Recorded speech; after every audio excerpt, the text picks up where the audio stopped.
अरे बहन जी, तुम्हारी बहू की मुंह दिखाई की रस्म चल रही है, इससे बोलो अपना घूंघट हटाए। 1 घंटे से अपना घूंघट ही नहीं हटा रही है।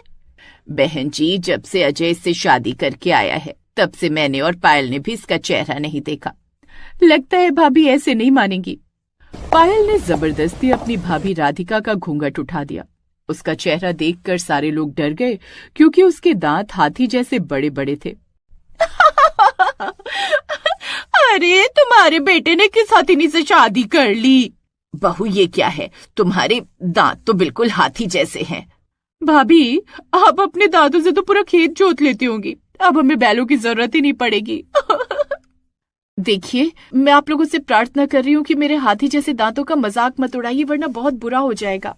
इतनी अजीब औरत का मजाक नहीं उड़ाया जाएगा तो क्या आरती उतारी जाएगी?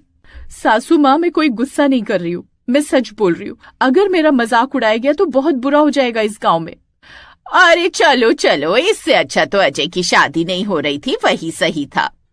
इतना बोलकर सारी औरतें तुरंत वहां से चली गई।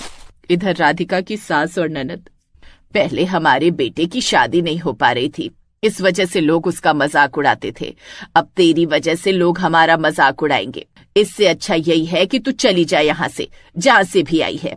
राधिका का चेहरा रोने जैसा हो गया, लेकिन तभी वहां पर उसका पति अजय आ गया। माँ पायल, राधिका कहीं नहीं जाएगी। अरे ये मेरी पत्नी है, मैंने आपको बताया था ना, इसका इस दुनिया में कोई नहीं है।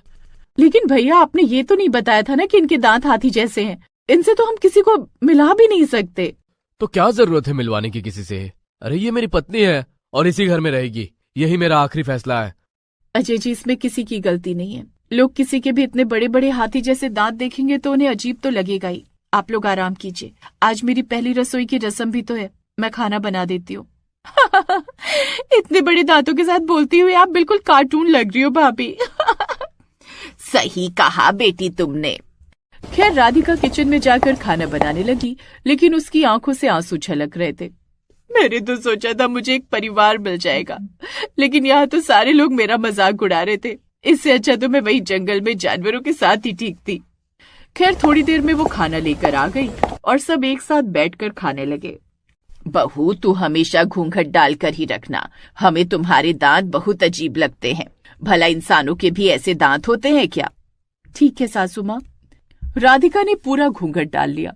अजय को बुरा लग रहा था पर वो कुछ बोल नहीं पा रहा था। खैर, खाना पीना खाने के बाद सब अपने अपने कमरे में चले गए। आज अजय और राधिका की सुहाग रात थी। अजय ने जैसे ही राधिका का घूंघट उठाया, वैसे ही उसके बड़े बड़े दांत दिख गए। आप भी मेरा घूंघट मत उठाइए,